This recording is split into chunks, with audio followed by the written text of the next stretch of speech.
¿Se acuerdan? Digamos, lo que estuvimos viendo la clase pasada fue, recapitulo, hago un breve resumen. Estuvimos viendo etapas, que llamamos etapas de salida o etapas de potencia, porque en una cadena de amplificación sería la última etapa, ¿no? La que se encarga de manejar la carga. Digamos, lo correcto sería decir etapas de salida. Muchas veces esa carga requiere potencia y entonces en ese caso podría llamarse etapa de potencia, ¿no? Pero en general es la que interactúa con la carga, entonces de todas las etapas es la que tiene que manejar más potencia. Entonces, bueno, hicimos un repaso del clase A, que básicamente es lo mismo que habíamos visto ahora, pero nada, le pusimos una fuente de corriente y analizamos la eficiencia. Nos dio máxima 25%. Después entonces propusimos este otro circuito de amplificación, que es el amplificador clase B, que hay dos transistores complementarios, digamos, macheados, un NPN y un PNP, la entrada por la base y la salida por los emisores, que funcionan uno complementario con el otro. Como no hay polarización, vimos que la eficiencia era mucho más grande, pero que claramente aparecen problemas de distorsión, en particular esta distorsión de cruce por cero, digamos, que es cuando ninguno de los dos transistores todavía se llegó a prender, ¿no? Ninguno llegó a la zona activa, porque la tensión es menor a la tensión base emisor que requiere, ¿no? Entonces uno veía estas formas de onda con distorsión de cruce por cero, que se llama, que es como esta meseta cuando la señal de entrada cruza por cero. Bueno, hicimos toda la cuenta de potencias, haciendo algunas simplificaciones, por ejemplo, despreciando esa distorsión, y llegamos a que el rendimiento máximo teórico posible era de 78%, ¿no? Mucho más alto que el 25% del clase A. Eso lo vimos la clase pasada y lo simulamos y comparamos las potencias que sacábamos del simulador con las potencias teóricas, estas ideales que calculamos, ¿no?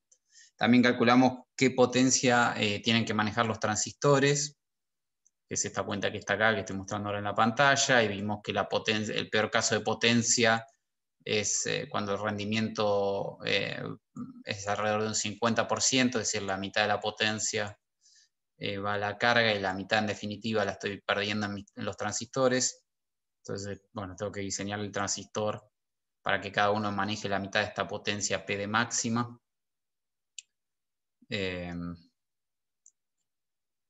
Bueno, les comenté que había algunas técnicas para tratar de mitigar el efecto de distorsión de cruce por cero de este amplificador. Y entonces la idea hoy es ver la topología clase AB,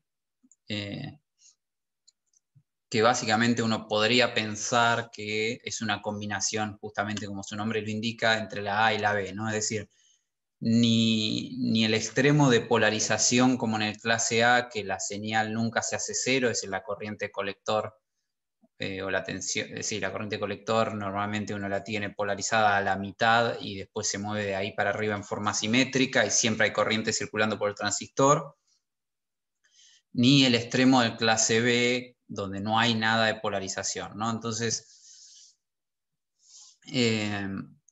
la idea es polarizar con una pequeña corriente, ¿no? Es decir, tratar de mitigar el efecto de cruce por cero polarizando con un poco de corriente. Entonces, para entender la idea, primero vamos a poner dos fuentecitas. Después en la clase de hoy la idea es ver, bueno, cómo hago estas fuentecitas, ¿no? Bueno, no quiero tener que poner dos fuentes flotantes de esta forma, entonces las vamos a generar con componentes que ya vimos. Pero bueno, para entender la idea de cómo funciona, podemos pensar que que ponemos dos fuentes de continua del mismo valor, una positiva y la otra negativa, como se muestra esta figura. Entramos señal por este punto medio, la salida sigue estando acá, ¿está bien? Y básicamente si uno plantea, si estos dos están macheados, ¿no? Y plantea esta malla, recorre esta malla, es decir, subo esta BBB sobre 2, después cae la tensión que hay acá base emisor, y acá tengo la misma tensión pero en el sentido opuesto, y acá la misma tensión del sentido opuesto. Como esto es simétrico, si la entrada es 0, es decir, si pongo esto a tierra, lo que va a pasar es que esta caída se va a producir acá, y que esta caída se va a producir acá, ¿no? Si recorro la malla tiene que ser 0, así que por la simetría del circuito es todo completamente simétrico, cae lo mismo acá, y este punto también está a 0, ¿está bien? Sin señal.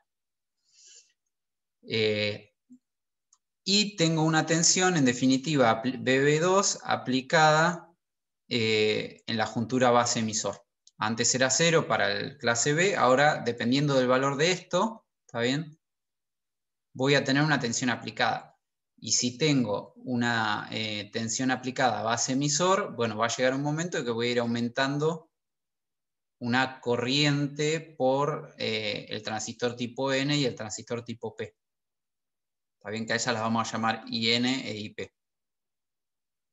En reposo, digamos, sin excitación de entrada, la corriente por la carga sería 0, ¿no? Si todo es simétrico y perfectamente balanceado.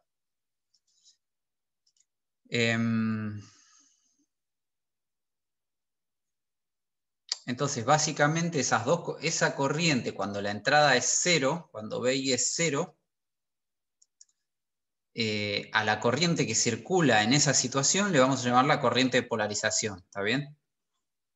Es decir, vamos a tener que es igual la corriente de polarización del transistor N que la del P, a esa la vamos a llamar IQ, que es un valor constante, fijo, conocido, porque depende de esta tensión BB2, y obviamente está dado por la relación exponencial del BJT en este caso. ¿Está bien? O sea que esta, cuando me refiera a IQ, me refiero a la corriente que es la misma que está circulando por el N, por el P, cuando la entrada es 0. Bien.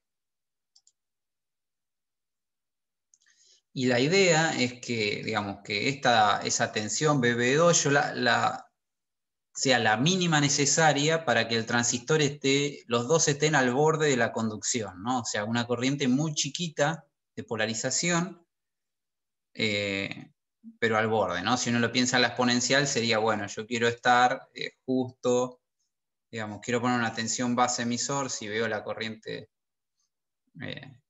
por ejemplo, la de colector en función de la tensión BBE, ¿no?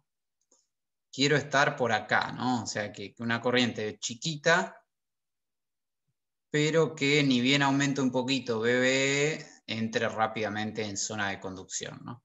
A diferencia del clase B, que estoy por acá y tengo que recorrer todo esto, que es la zona muerta, ¿no? La idea es sencilla.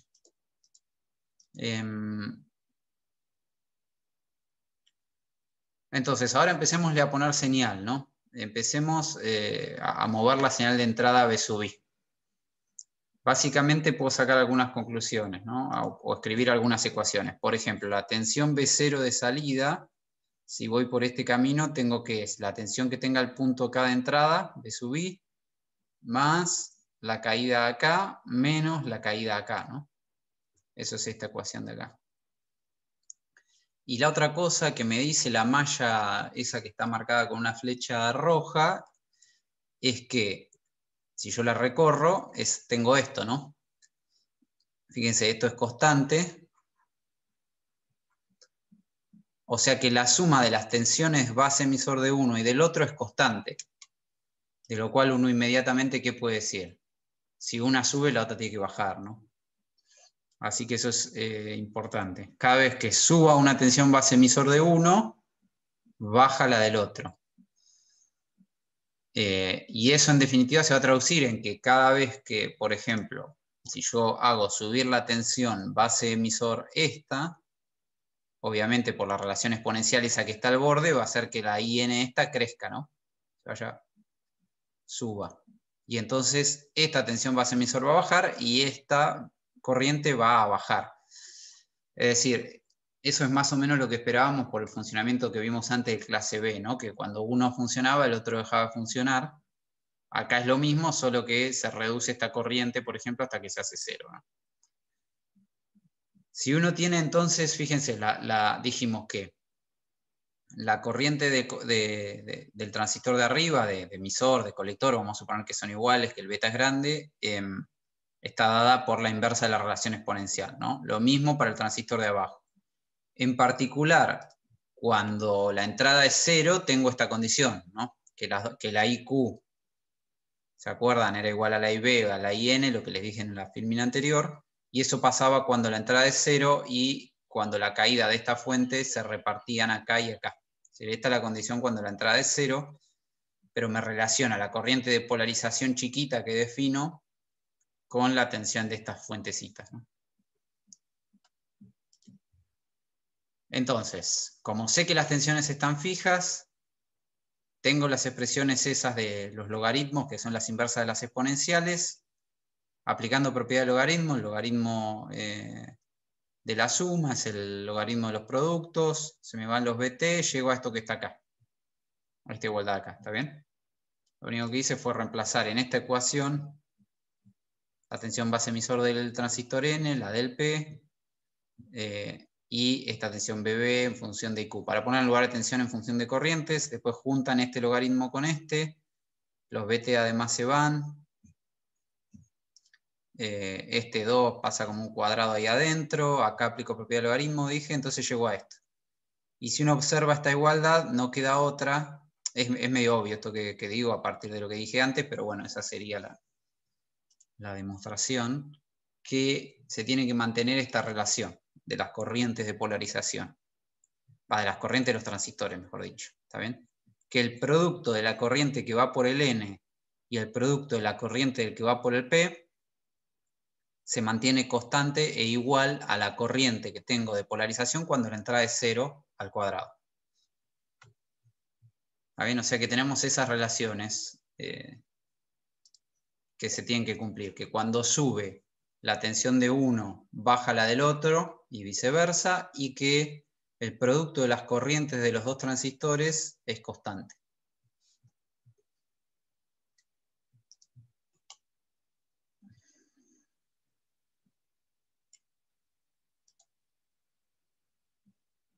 Bien. Y eso obviamente significa lo mismo, ¿no? Que cuando una sube, la otra tiene que bajar. Además, si uno plantea el nodo de salida, este nodo de acá, tiene IN entrante, IP e IL saliente, y combina esos dos resultados, bueno, tiene si combino esta suma con la relación cuadrática de arriba,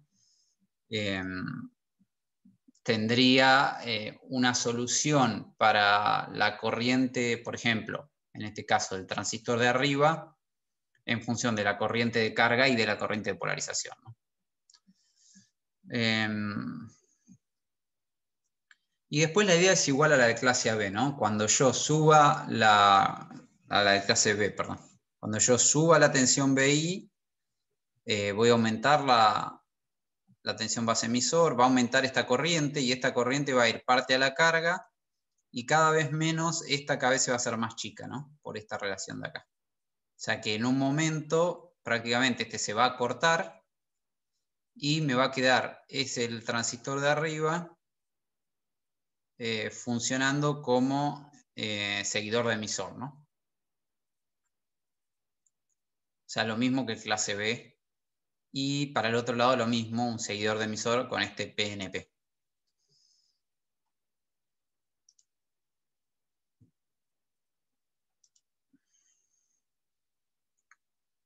Obviamente cuando BI es negativa ocurre lo opuesto, ¿no? Empieza, como les decía, empieza a conducir el de abajo y empieza a dejar de conducir el de arriba. Obviamente, digamos, acá es más difícil calcular teóricamente la eficiencia de potencia. Lo que uno obviamente se da cuenta es que va a ser menor a la de clase B. ¿Por qué? Porque está la corriente IQ circulando todo el tiempo, ¿no? O incluso para señal cero. Entonces uno debería sumar ahora el funcionamiento del clase B. La fuente me va a estar entregando, incluso cuando no hay señal, la corriente IQ, ¿no? la de polarización chiquita. O sea que la carga va a disipar la misma potencia.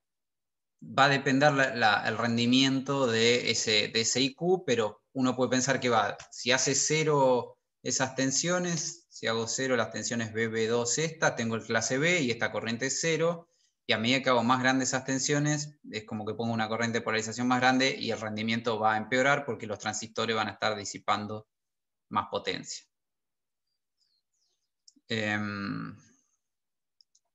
La ganancia de todo esto es que obviamente pasamos de la curva con zona muerta del clase B a una curva de transferencia sin ese efecto, ¿no? Y regulando esa caída de tensión en la base puedo ir sacando este efecto de zona muerta. O sea, es un trade-off. Yo elijo cuánto lo polarizo para sacarle la zona muerta, pero por otra parte empeoro el rendimiento, ¿no? Bueno, ahora lo que vamos a hacer, ¿hay alguna pregunta hasta ahí?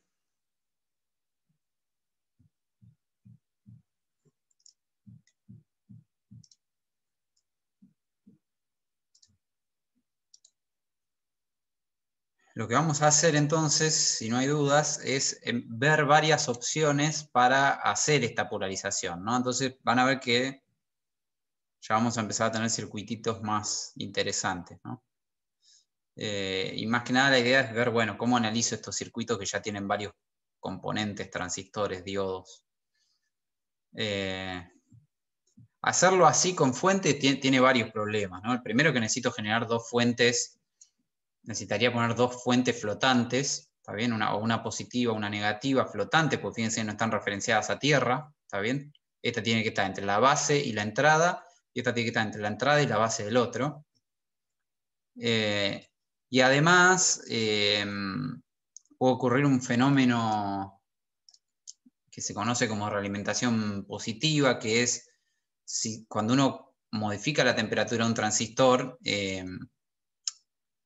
modifica la corriente, ¿no? O sea, todas las curvas que vimos tienen dependencia con la temperatura. Si uno deja fija así la tensión base emisor, bueno, ante cambio de temperatura me podría crecer mucho la corriente, se mueve el punto de polarización. Entonces, normalmente lo que uno hace es tratar de polarizar de otra forma, ¿no? La primera que vamos a ver es una polarización con diodos y resistencias.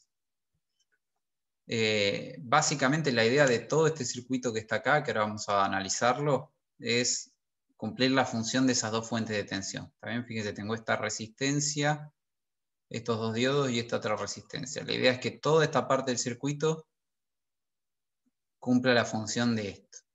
Y además yo puedo poner, fíjense que la idea es básicamente polarizar estos dos diodos que tienen una característica similar a las tensiones, a las junturas base emisor de los transistores estos. Entonces, si yo los polarizo y esta caída es más o menos la misma que necesito acá y esta caída es la misma que necesito acá, y estos diodos trabajan en un punto que yo defino, con una cierta tensión, no sé, 0,7, como ponemos típicamente por acá, entonces, nada, en esta zona de acá sabemos que el diodo más o menos se comporta, ¿está bien? Esto es la corriente por el diodo en función de la tensión por el diodo, que más o menos se comporta como fuente de tensión, ¿no? Entonces, como pueden sospechar, estas resistencias están para ponerlo a trabajar acá, ¿no? Es decir, para proveer una corriente de polarización, digamos, que el diodo trabaje en esta región de acá. ¿Se entiende eso? Respecto de esta problema de temperatura que yo les decía, lo que uno puede hacer después es poner, como estos, uno los hace de características similares al diodo con la juntura base emisor, los puede poner, por ejemplo, todo en un mismo disipador de potencia, entonces está toda a la misma temperatura. Y eso permite un efecto de compensación de efectos por temperatura, porque hay una realimentación ahí en temperatura. Pero bueno, más allá de eso, ¿cómo ¿cómo se les ocurre, antes de que se los cuente yo, por ejemplo, diseñar o analizar este circuito, ¿no? Básicamente lo que no sabemos es qué resistencia ponemos acá, ¿no? Esa es la idea. Fíjense que ya es un circuito que tiene 2 transistores, 2 diodos, varias resistencias, un par de fuentes. Vamos creciendo un poco, ¿no? ¿Qué se les ocurre? A ver, se pueden equivocar, digamos, no espero la respuesta correcta. La función de la resistencia, como les decía, es polarizar al transistor, ¿no? O sea que lo que me tengo que asegurar es que estos diodos, al diodo, perdón, es que estos diodos estén siempre en directa, ¿no? En todo el rango de operación del circuito, está bien, yo me podré mover que yo entre por acá y por acá, es decir, la corriente por los diodos va a variar un poco, puede variar acá, la tensión por eso un poquito va a variar también, pero no me puedo ir acá, ¿no? Si me voy acá a inversa, al diodo en inversa, fíjense, la entrada se me desconecta de las bases, ¿no? Acuérdense que el diodo, podemos pensarlo como un circuito abierto o como una fuente de tensión, ¿no? En su modelo fuente de tensión, en uno de los más sencillos que vimos, ¿no? Y si se me va la región de inversa, entonces es un circuito abierto y me queda la entrada sin conexión con los transistores, ¿no? Pierdo contacto entre entrada y salida, digamos, si esos transistores se ponen en inversa. Entonces el objetivo es que esos transistores estén siempre polarizados en directa. ¿Está bien? Entonces, el circuito es simétrico completamente, entonces podemos analizar una de estas resistencias y va a ser lo mismo para la otra, ¿no? ¿Por dónde empezarían? ¿Qué se les ocurre? ¿Algo? ¿Alguna idea?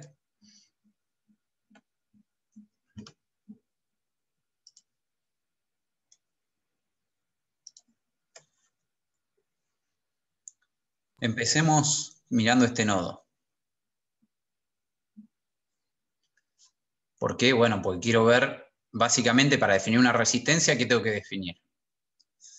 Tengo que definir alguna tensión para algunas, obviamente cuando esto ponga tensiones acá, todas las tensiones se van a mover, pero tengo que definir alguna tensión y alguna corriente. Nosotros queremos que este circuito funcione en todo momento, para todo el rango de variación de entrada y por lo tanto de salida. Queremos que siempre el diodo esté en directa, ¿no? Esa es la condición que dijimos que queríamos poner.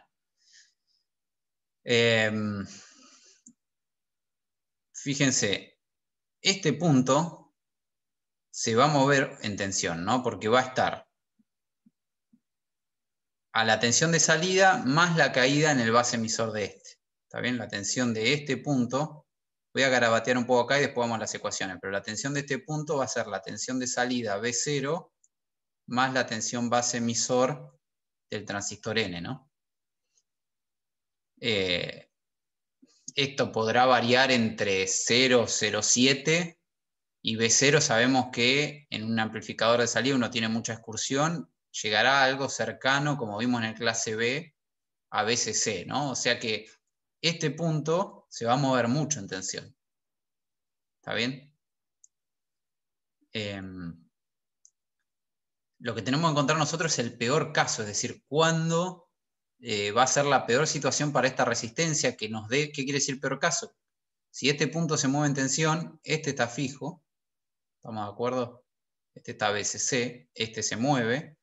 Es obvio que ustedes ya saben que la corriente por la resistencia va a ser la tensión que tenga la resistencia sobre la resistencia. Entonces la tensión de esa resistencia es en un extremo es fija, pero en el otro es la tensión de la base, ¿está bien? De la base del transistor N.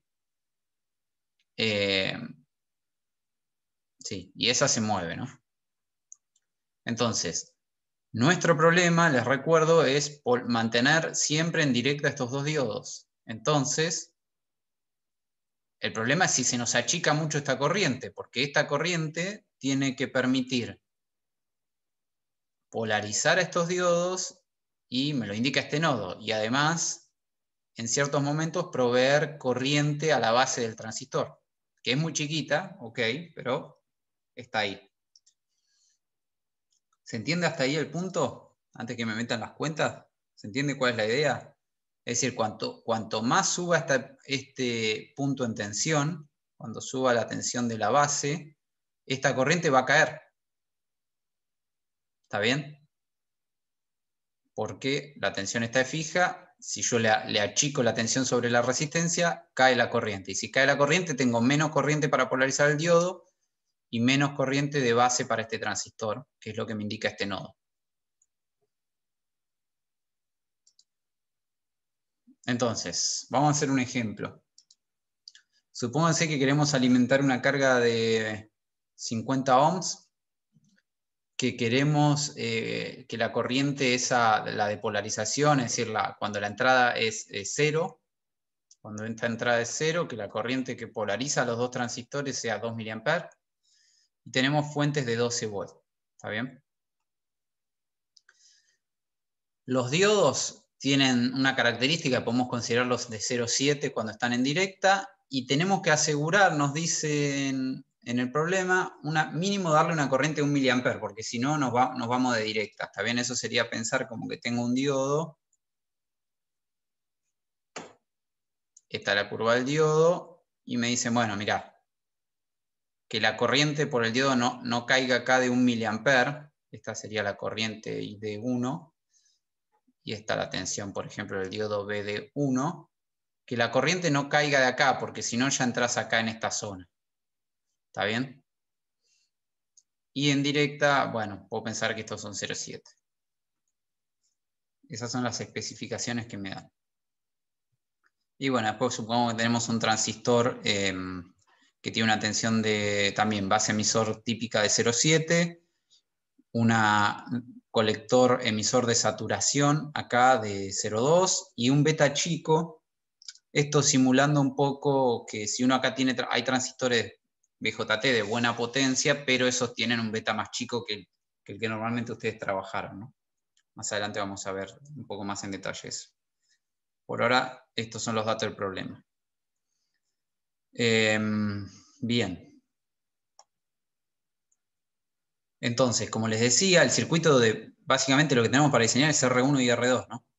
Y como son simétricos es solamente R1. Lo único que tenemos que hacer es calcular la resistencia R1. Lo tenemos que hacer con criterio, ¿no? Entonces, básicamente, lo que les decía, tenemos que asegurar que en el peor caso me alcance para el diodo y en ese mismo momento la corriente que requiera la base del otro transistor. La tensión mínima sobre la resistencia va a estar dada entonces por lo que les decía antes, en un borne de esa resistencia, digamos, en un extremo. La tensión es BCC, en la otra es la tensión base emisor más la tensión máxima de salida.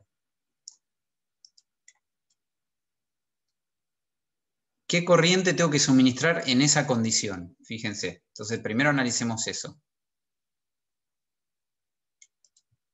Acuérdense que esto funciona como el clase B en el sentido que es un seguidor de emisor. Entonces, la tensión máxima de B0, es decir, este punto puede subir en tensión, pero lo máximo va a ser BCC menos la tensión de saturación del transistor, ¿no? Eso es lo que habíamos visto en principio. Pareciera que este es el límite, ¿no? Tenemos que ver si eso es real. Para el clase B era así, este punto en tensión puede subir, pero no puedo, digamos, llegar al punto en que saturo la tensión colector-emisor de este transistor. Bueno, no estamos seguros todavía si es esta, porque hay que ver si el resto del circuito sigue funcionando para esa tensión, pero lo que sí estamos seguros es que cuando este punto está subiendo en tensión es porque este transistor, por lo que vimos antes, le está proveyendo toda la corriente y que este prácticamente se cortó ya, ¿no? Eso es porque habíamos visto que el producto de las corrientes IP por IN era constante y que cuando una crecía la otra disminuía. Entonces, básicamente, en esa situación, cuando este punto está en su valor más alto, es porque el transistor de arriba está funcionando a máxima corriente. ¿Está bien? Toda esa corriente de la carga para generar esa caída grande de tensión la está proveyendo el transistor de arriba. Entonces, quiere decir que en ese momento no solo este punto es la tensión más alta, sino que además este transistor está en zona activa y necesito darle la corriente de base. ¿La corriente de base cuánto es? Es la corriente de colector, o bueno, la de emisor, pero despreciando eso, despreciando no, es la de emisor debido a beta más 1, ¿no? Quiere decir que en esa condición, repito, cuando la tensión de salida es máxima, el transistor de arriba está dando la máxima corriente y este está cortado. Y si este da la máxima corriente acá, tengo que dividir por beta más 1 para tener la corriente de base acá. Entonces tengo la condición en este nodo, que es la peor porque está la resistencia con menos tensión posible, porque este punto subió mucho también. Recuerden que ese punto es esto. Y además tiene que proveer la máxima corriente, con lo cual para el diseño de nuestro circuito esa es la peor condición. ¿Está bien? Es cuando la resistencia tiene que proveer la máxima corriente y tiene la menor tensión aplicada entre sus bornes. ¿Se entiende ese criterio de diseño? O sea, uno tuvo que encontrar cuál era la peor condición y vamos a obtener una resistencia para esa condición, de manera que después sabemos que en el resto de los casos la corriente que puede dar esa resistencia es mayor y alcanza, ¿no? Si tienen dudas, párenme, ¿está bien? El análisis de este tipo de circuitos requiere este tipo de análisis, ¿no? No es que uno resuelve, a ver, resuelvo todas las mallas, todos los nodos y después me fijo qué es lo que necesito. Tengo que pensar qué es lo que quiero, ¿no? Es la diferencia entre hacer un análisis y un diseño, ¿no? Entonces, bien, seguimos reemplazando la corriente, esta IN por acá, en ese momento va a ir todo por la carga, como les decía, porque este va a estar cortado y básicamente tenemos el seguidor de source, ¿no? Toda esta corriente viene por acá. Y eso es lo que está puesto acá. Entonces ahora la pregunta final es ¿cuánto vale la tensión máxima, ¿no? Eso es lo que nos falta para reemplazar acá. Como les decía antes, lo primero que uno puede pensar es, bueno, la tensión máxima, si miro solamente este transistor, me tengo que asegurar cuando suba esta tensión del emisor que no llegue a la saturación, es decir, que sea menor a la tensión colector-emisor de saturación que nos habían dicho que era aproximadamente 0,2. Si fuera así, estoy diciendo que este punto puede llegar a 11,8. Pero si eso es así, si este punto está a 11,8 volts, cuando sumo 0,7 acá, ¿qué me da? Más de 12, ¿no? 11,5, 12,5, y eso no es posible porque esta fuente es de 12, ¿no? O sea que para que mi circuito de polarización siga funcionando, no voy a poder subir tanto la tensión de salida. Voy a tener que restringir mi diseño y decir, bueno, no, así como están las cosas, con este circuito de polarización, tengo que asegurar que lo que esté la salida más 0,7 sea razonable para que el circuito de polarización siga funcionando, ¿no? Ahora después lo vamos a verificar en el simulador esos casos, ¿no? Pero entonces lo voy a hacer que sea menor a esto, ¿no? Es decir, que tener el margen de 0,7 para subir y un margen para la resistencia. Entonces, bueno, la definimos nosotros, ¿no? En definitiva. Sabemos que tiene que ser menor a 11,3 por lo menos, pero más un poquito más, no sé. Dejemos un margen, probemos con 9 volts, ¿no? digamos, bueno, mi diseño, entonces, fíjense que la restricción ahora la pongo con el diseño, o sea, para el circuito que me dieron, no puedo excursionar al máximo, ¿no? Pero bueno, le ponemos nuevo, y vamos a decir entonces, como condición de nuestro diseño,